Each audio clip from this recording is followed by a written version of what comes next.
Now, look, you guys are going to want to know a lot, but, I mean, it's one practice, no pads.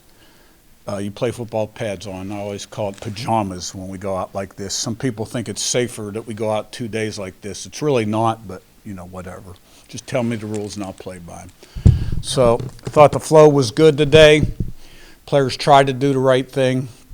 About an hour, 55-minute practice. And there's not a whole lot to tell you other than you know, we have practice again on Saturday morning. We'll get 13 in this spring and 22, 23 in fall camp. And, you know, most important thing is we're ready to go and run out the tunnel for the opener. So we're trying to promote competition. I think the defense is going to be a little shorthanded throughout spring because they're missing some key guys that have played really good football collegiately in the past and that we expect to help us. Offense, really the only significant guy out is Kidwell at right guard. But you're looking at Carpenter, who's a really good player. Carr's played football. Sneed's been a top backup. Jalen Walker's an excellent linebacker. There may be another guy or two on defense. So they're a little thin over there. And, you know, with Blitty leaving, which was unexpected, but he did what he did, and that's all I'm going to say about that, and we'll keep it to our guys. But we'll make progress this spring and keep pushing forward and keep working every day to improve the roster and see where we are at the end of spring in this wild world of college football and what the roster looks like in August.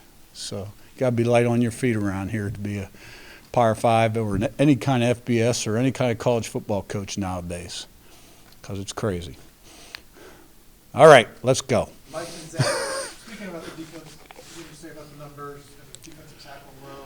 How do you manage that? And is it just We got enough bodies to go 3 teams, which is the goal. You know, you want to be able to work 3 teams when you start your 11-on-11 stuff, and we're keeping the reps a little lower, racks of 4 right now early on because football movements are just so different than anything the strength and conditioning staff can do with them. It's a start-stop game, and you know, you want to develop players and you want to keep them healthy. So we kind of build the reps up as we go. Zach and Seth?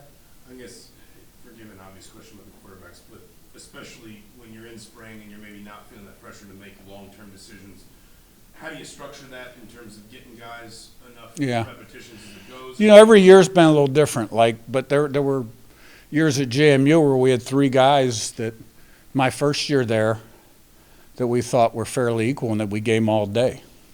And there was, you know, and the second year we did the same thing. So Rourke went with the 1s a day, Taven went with the 2s, Cherry went with the 3s. Seth and Mason? Your wide receiver room has so much kind of returning production, and just it's almost rare to see how much production is already there in your wide receiver room on a college football team already. Just, you know, I guess how is that room kind of shaping out, and what are you looking for as those guys dial out? Well, on paper, you're right. It's a lot of production, and we want to promote competition at all positions. Everything's earned, not given. No one has a job. Some guys have a body of work, and I'm talking about all positions right now. But everything's earned on the field. There's no entitlement, nor can there ever be. But that room has a lot of older guys that have made plays in games, and I'm excited about their potential to help us win football games. Mason and Jack? Curt, obviously you mentioned that there's not a lot to glean from just your first practice, but kind of projecting forward when you look at this team that has so many new faces, who do you kind of turn to, maybe some on-field leaders for you guys? I think we're still developing and learning about the guys. Like in flex today, you know, at the end of flex, we always have somebody talk, right? We have a few guys out front. And Kalon Black talked today, who was at JMU. You know, he was a running back because he talked one time last year and he had a lot of juice, and we want that guy to, you know, kind of like grab everybody's attention. And so I think we're learning. We got players from Indiana that we didn't coach last year. We got transfers that we didn't coach last year. And we got some guys at JMU that we did coach last year. And I think that'll evolve. Jack and Jerry?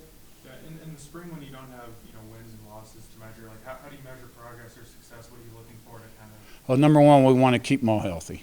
We don't want to have any significant injuries, especially to guys that we think can make major contributions to the football team.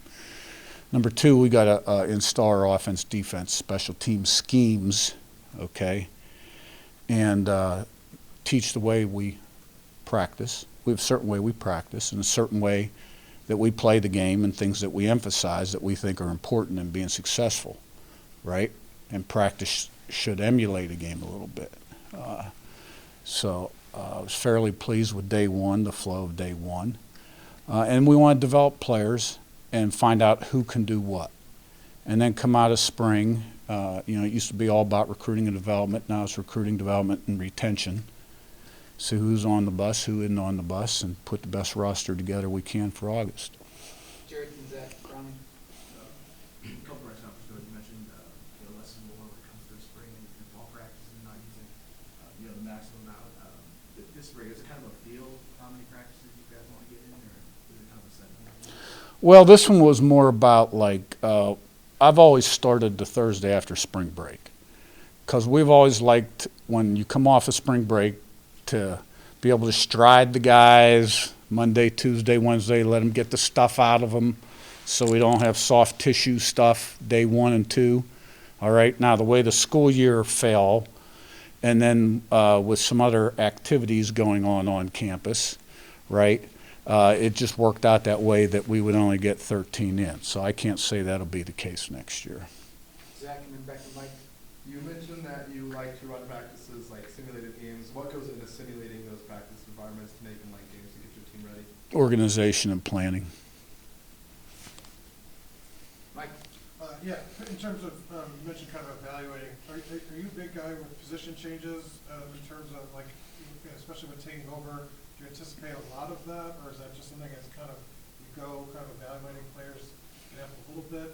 Well, you want to put your best team on the field and, you got strengths and weaknesses, and if you have an abundance somewhere and that guy can be a starter over here, I think we all do that as coaches. I've got a history of, we've had some offensive guys that weren't first teamers go and played DB, and a couple of them had pretty lengthy NFL careers and so on and so forth. So, we're trying to put the best 11 on the field, but we don't have to do that today. But like you saw Toomer out there at strong safety, for instance, right? And he's played some corner, and that's just a situation where we have some corners, right? And we wanted to take a look at him at strong safety. Joe, row 2, last one.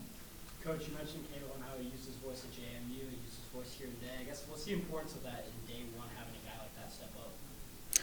Well, day one, it's how you do things, and this was new for everybody today.